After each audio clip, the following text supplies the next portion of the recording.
my life!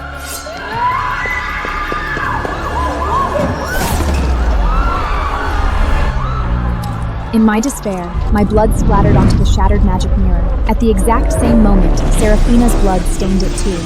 A blinding magical light consumed us both. When we opened our eyes again, time was reversed. When I opened my eyes, the blinding sunlight stung them. I hadn't died in the banquet hall. I was standing right in our family's main hall. It's mine! The Marquis's favor, his wealth, they're all mine! I am the only one who can be the Marchioness! Watching her snatch the Marquise medallion, I immediately knew. She brought her memories back to this crossroads of fate, too. She thought she'd just grabbed the key to a glamorous life, completely oblivious to the dark secrets hiding inside that canary cage. Since you love it so much, Seraphina, take it. Seraphina thought she had snatched the key to happiness, but little did she know, she was opening the gates of hell with her own hands. As for me, I'll take this rusty iron ring and go meet the lumberjack our whole family looked down on. The air in the hall froze. My father, the Baron, frowned at me. In his eyes, there was nothing but family interests. Our grandfather once made an unbreakable blood oath with the Ranger of the Mist Forest. Our family must offer a daughter to marry his son, a lowly lumberjack.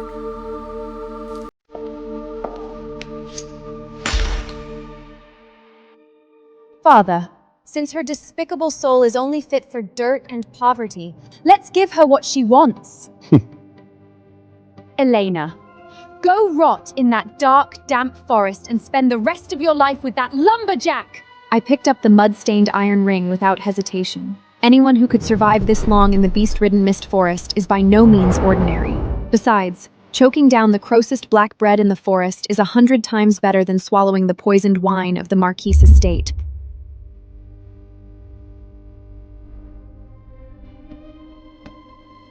Remember your words today, Seraphina. I hope the Marquis' jewels can fill your greedy soul. To keep me from embarrassing the family at the castle, my father kicked me out that very day.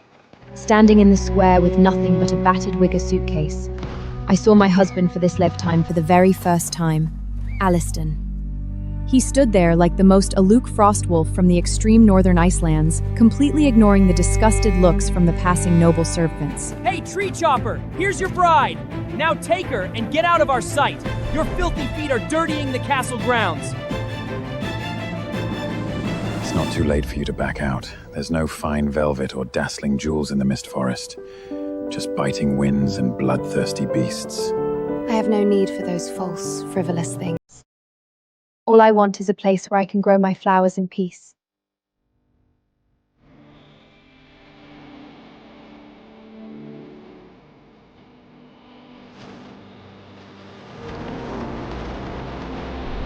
As the carriage entered the mist forest, the sunlight was instantly swallowed by towering trees. The air was thick with the damp scent of pine needles. This is the forbidden zone of the Sanarilla continent, the abyss of curses in the eyes of the nobles. My blood ran cold. In that nightmare of a past life, this was the terror Seraphina couldn't handle, the reason she ran away. I gripped the wooden railing so hard my knuckles turned white. Then, the most shocking thing happened. Get lost. The vicious, demonized gray wolf acted like it had just seen an unspeakable terror. It let out a pathetic whiner, tucked its tail, and bolted back into the dense fog, not even daring to look back. What did you just do? Why was it so terrified of you? Just an old ranger's trick to scare off beasts. When dealing with animals in the woods, you just have to be fiercer than they are. Hold on tight, we've still got a ways to go. A beast-repelling trick? My racing heart finally calmed down. Elves and magic have long been nothing but myths on this continent. How could he possibly be connected to them? He's just an experienced, working-class lumberjack. But to me, having a husband who knows the rules of survival is more reassuring than anything else. This was Alistair's home. It was shabbier than the stables at the Marquis' estate. But breathing in the crisp air here, I felt a freedom I'd never known before. It's a dump. There isn't even a soft bed. I accepted your ring, which means this is my home now. Like I said, I'm not afraid of hard work. I want to till the soil here and plant flowers everywhere. Alistair watched me bustling around in silence. A subtle trace of emotion flickered across his cold, frosty face. He didn't know that after suffering through hell, I cherish this peaceful patch of dirt more than anyone. As long as I have my freedom, I'd gladly embrace a life of poverty. I took off my cumbersome outer robe, left only in a thin linen undergarment. Grabbing a ragged cloth, I stepped onto an abandoned oak wine barrel in the corner, trying to clean the dusty antlers hanging on the beam.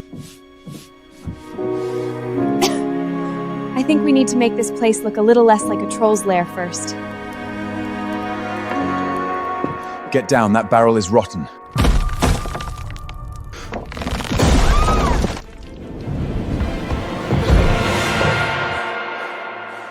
The moment I fell into his arms, I was hit by the strong scent of firwood on him. We were so close. Close enough for me to clearly feel his heart pounding wildly against his chest, and his hot breath brushing across my cheek. That barrel was completely rotted out. You almost fell.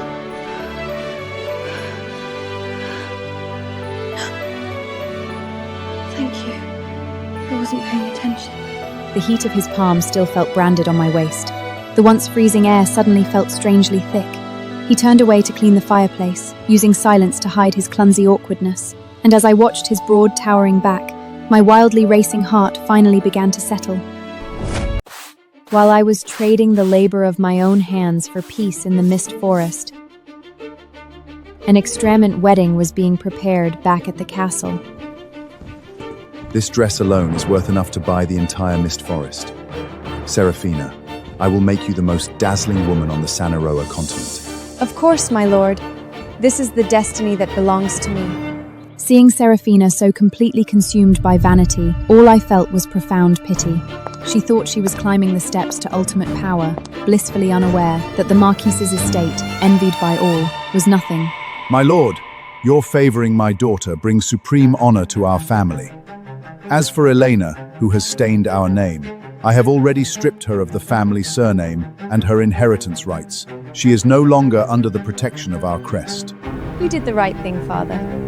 Tomorrow, when the wedding procession arrives, I want everyone in the family to see that.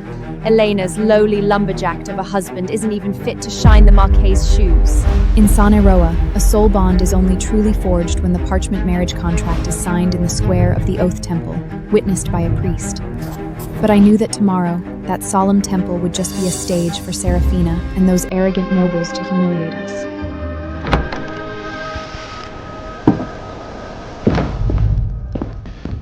Tomorrow, we go to the Oath Temple. Alistair, the Marquis's wedding procession will be outrageously extravagant. Seraphina and my father will definitely use it to humiliate you. We don't need their so-called witness. Just being here with you is more than enough for me.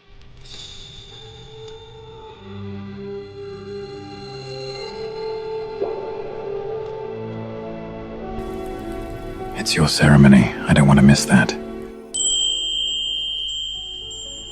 He placed the glowing fruits on the table. It was a plant I'd never seen before, radiating a magic that calmed the mind. My breathing slowed, and the tension in my shoulders melted away. Looking at his broad, mindless shoulder, I truly felt that long he is with me, I could face entire world the mocking without an ounce of fear. In the square of the Oath Temple, the massive sacred fire braziers were blazing. In my nightmare of a past life, this was the beginning of my suffering. But in this life, it was Seraphina's carnival, where she thought she had reached the pinnacle of power. My God! Is this the grandeur of a marquise with boundless wealth? It's lavish! Even the horseshoes are solid silver. Look over there! Elena, the one kicked out of the family, her dirt-poor husband actually showed up. The surrounding nobles glared at us with extreme contempt, like they were looking at a filthy rat that had wandered into a crystal palace. Seraphina, weighed down by that diamond-crusted dress, strutted arrogantly toward me on the Marquis's arm. Good heavens, Elena! You reek of rotting wood on the sacred day we present our marriage scrolls to the gods. I'm going to faint from the stench. You bottom-feeding peasant from the Mist Forest. The crimson carpet of the temple's main altar isn't meant for people with mud on their boots. Wait until we've signed under the priest's witness, then you can crawl in and sign your cheap little contract. I don't want my souls get stained by you. The Marquise's clueless guests were too busy laughing to sense the danger. But somehow, the pure white steeds pulling the golden carriage went weak at the knees. They all collapsed to the ground in unison, nearly flipping the carriage over. The horse is going mad! My lord, no matter how magnificent your carpet is, it can't mask the rot festering deep inside someone's soul. Alistair, let's go home.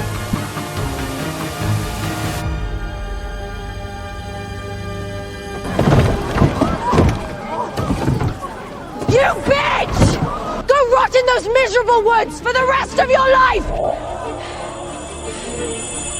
Our carriage slowly rolled away from the noisy castle.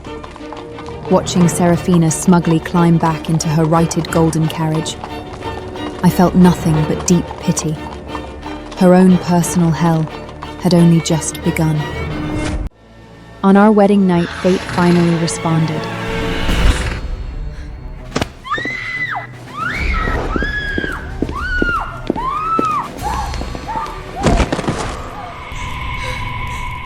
My lord, what are you doing? I'm your bride! Bride, your family took my blood money. Now, every scream you let out and every drop of blood you shed will be used to entertain me. The Marquise was an absolute sadist. That's exactly why he had such a vile reputation. Seraphina was finally getting a taste of the excruciating pain I suffered in my past life. The price of that gold was endless torture. And meanwhile, I was sitting peacefully in a drafty cabin in the Mist Forest. Open it. There are no vaults in the Mist Forest. This ring wasn't adorned with any gemstones, but to me, it was more precious than all the jewels in the world. This is... It's woven from a resilient vine only found in the deepest part of the Mist Forest. As long as you wear it, I will protect you forever. It's the only token of my vow I can give you. In those twisted memories, the Marquise imprisoned me with heavy gold chains, but in this life, this seemingly rugged lumberjack gave me his ultimate protection with the simplest of vines. I smiled and slipped the ring onto my finger. It was a perfect fit. Thank you, Alistair. This is the most precious gift I've ever received. The days in the Mist Forest were peaceful and fulfilling. I started tillering the land around the cabin and planted flower seeds I bought from the market. Alistair would leave early and return late every day. He told me he was heading deep into the forest to chop the toughest hemlock to trade for our winter provisions.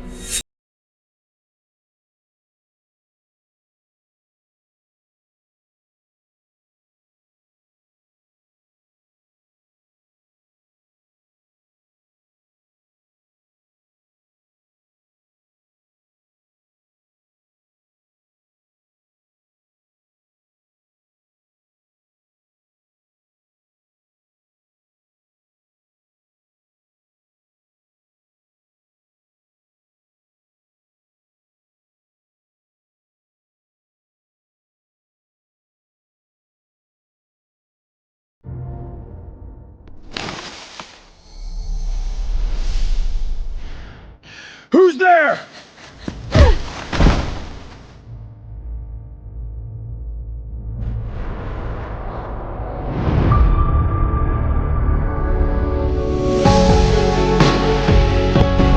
Boss, we'll take our leave.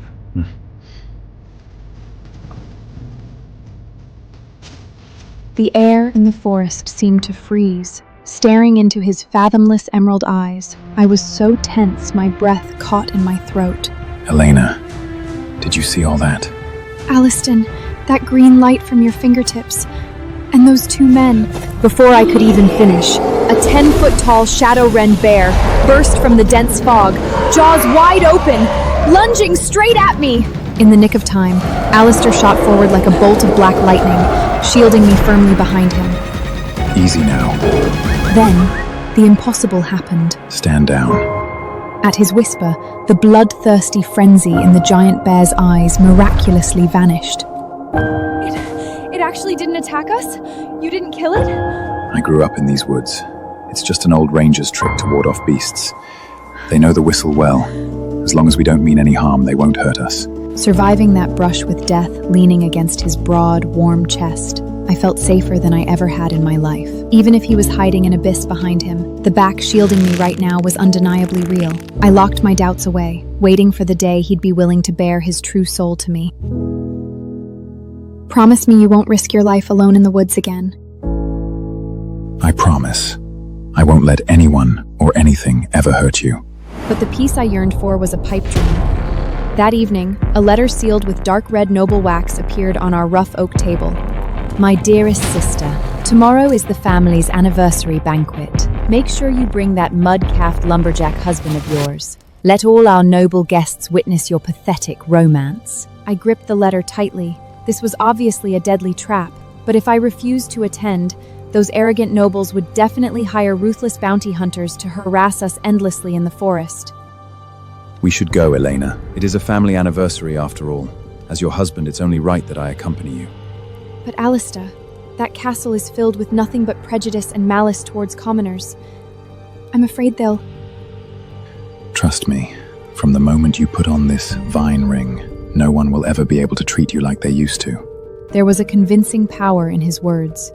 I took a deep breath, my gaze turning resolute, and finally made up my mind to face my past. The windbreak on the northern edge was destroyed by a herd of frost boars. I have to go fix it immediately. I've already hired a carriage for you. I'll definitely make it before the banquet starts. Looking at the note, I let out a long sigh of relief. Honestly, I felt glad. It's for the best. This is my burden anyway. I'll go alone today so you won't get dragged into it. But when I pushed open the wooden door, I froze in my tracks. A carriage with steel shock absorbers like this costs at least a gold coin to rent. How could a lumberman who have to count pennies just to buy black peat afford a ride meant for wealthy merchants? Lister, what exactly are you hiding? With a stomach full of doubts, I took the carriage alone back to that lavish yet suffocating family castle. The moment I stepped into the hall, all conversation stopped dead. Every single glamorous noble cast me looks of extreme contempt. Elena? What are you doing here? Don't be angry, Father. I sent her the invitation myself, out of pure pity for a beggar. What's the matter, my dear sister? Rumor has it you and your husband are inseparable. Why isn't he with you today? Did he realize his rags were too shabby and lose the nerve to even step foot in the castle?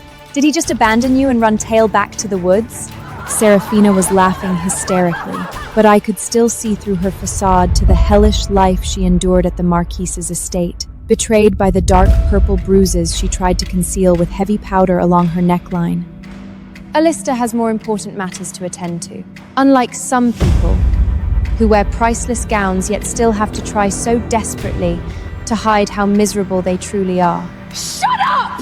How dare a lowly commoner like you talk back to me? Cowardness is always carved into the bones of commoners. Elena, since your pathetic husband doesn't even have the courage to protect his wife, I won't be too harsh on you. Butler, take her to the servants' table in the kitchens. Let no one say I, as your brother-in-law, don't understand noble mercy.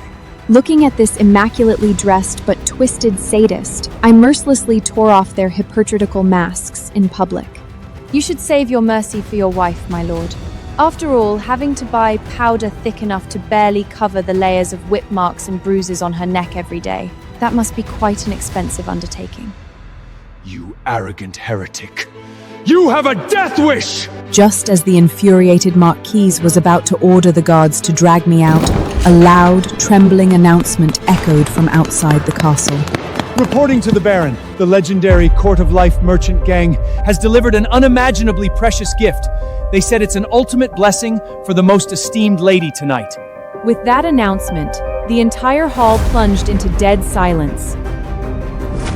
The Court of Life is an ancient, an extremely mysterious merchant guild on the continent of Saniroa. They wield terrifying wealth capable of toppling empires, yet they haven't dealt with ordinary nobles in decades. Bards even sing that they are the remnants of the mythical elven kingdom. But to us humans, elves are nothing more than absurd fairy tales to trick children. Dead center in the mahogany chest was the emerald crown of the water of life, radiating a potent natural magic. Good heavens! This must be for me! The Marquise must have spent a fortune in secret to prepare this surprise for me. Who else on this entire continent deserves to be called the most esteemed lady but me? Shamelessly, Seraphina snatched up the crown and placed it right on her own head.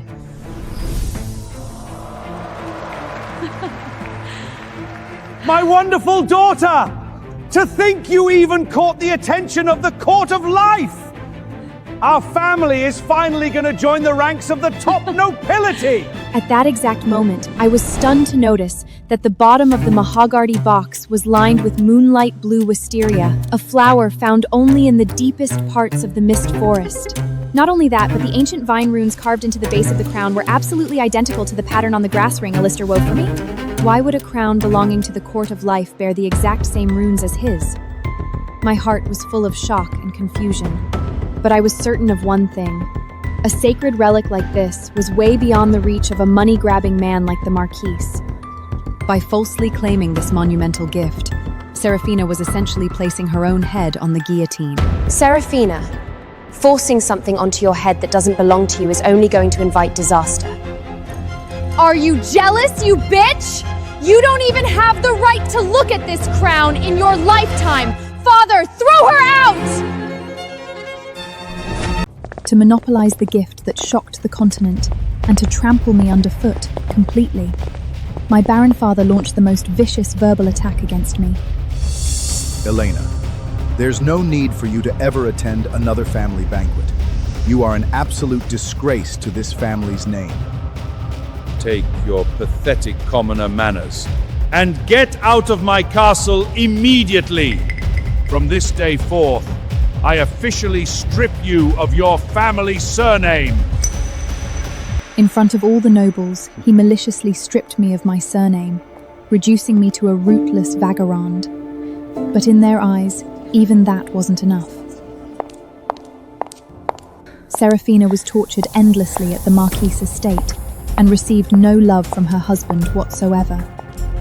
When she saw the token Alarady had woven for me in my hand, a sick jealousy instantly twisted her sanity. Hold on. What's that circle of broken grass in your hand? A token from your dirt-poor husband? How dare a lowly commoner like you possess something like this? The more you cherish it, the more disgusted I get. Guards, rip that trash off her! My endurance didn't make these people stop. It only made them worse. She just couldn't stand seeing me have anything good and wanted to destroy my only solace. This is a vow token from my husband. It belongs to me, and no one is taking it from me. Why waste breath on this ignorant wretch? Just snatch it from her.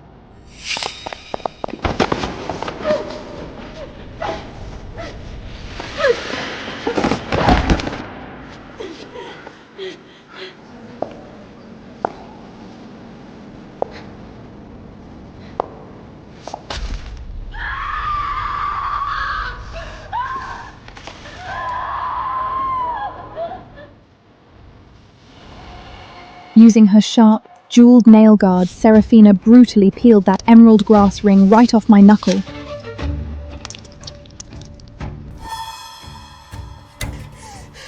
Give it back! Seraphina, you despicable thief! The surrounding nobles let out waves of mucking sneers, as if watching an entertaining farm.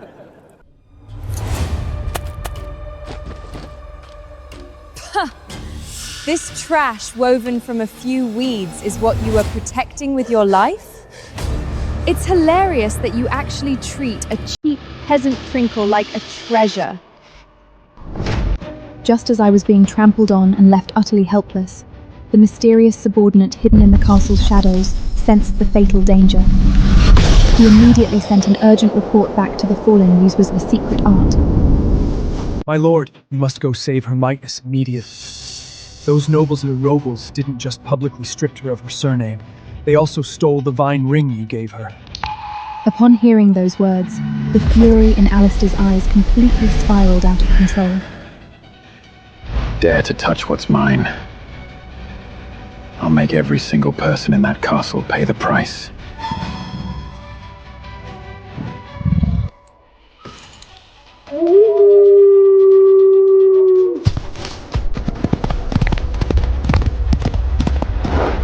Seeing me sprawled on the ground, desperately trying to snatch back the ring, a twisted excitement flashed in Seraphina's eyes. It seemed she'd just thought of a brilliant new way to torture me. My dear sister, looking at you in such a pathetic state, you really want this broken ring back, don't you? How about we play a little game?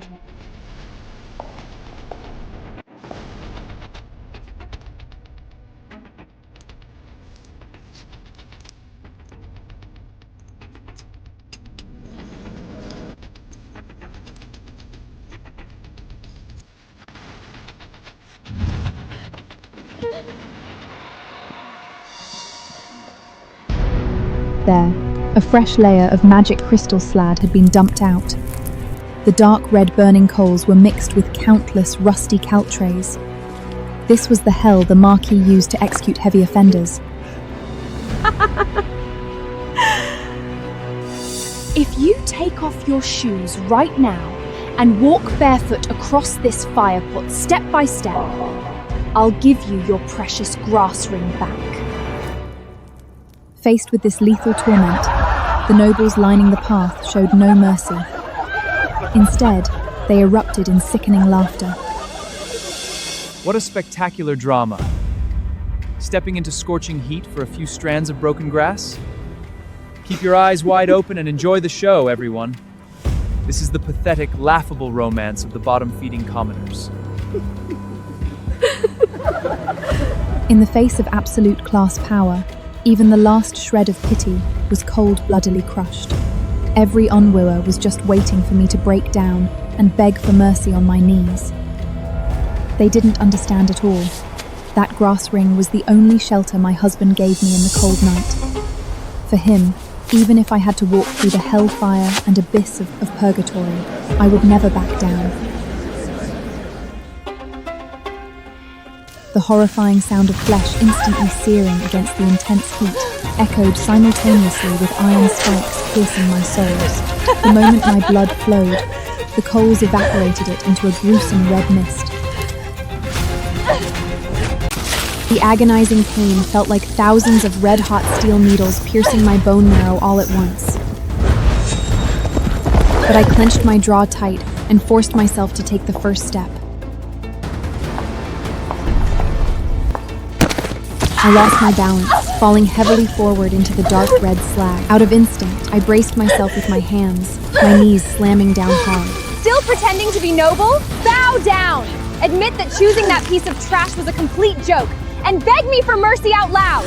The blazing fire tore at every inch of my sanity, but all that filled my mind was Alistair's deep, fathomless eyes. I stubbornly pulled myself back up, dragging my nearly numb legs, leaving a bloody footprint with every step until I reached the end of the path.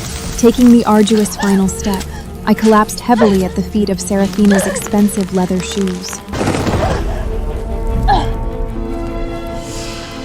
I'm done walking. Give it to me. She looked down at me from above, an extreme, twisted, and sadistic pleasure flashing in her eyes.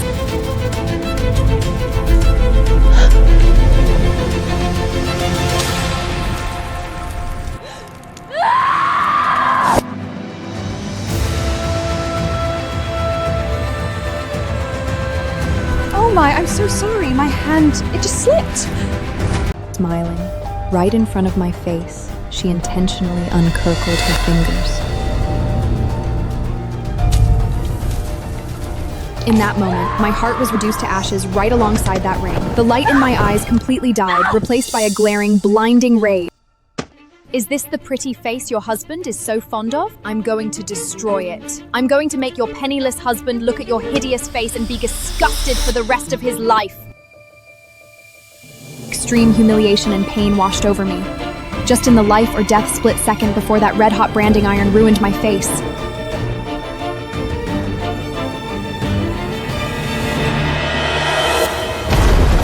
The lowly lumberer who all the nobles had been recklessly mocking had descended like a god.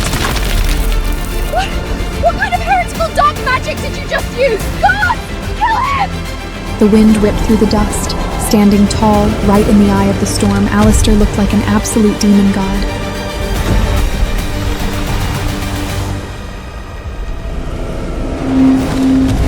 Just a terrifying aura that crushed everything in its path was enough to make all the high and mighty nobles go weak at the knees. I'm late. The entire castle instantly bow in submission. Who gave you the nerve? Click the link below to watch the full video.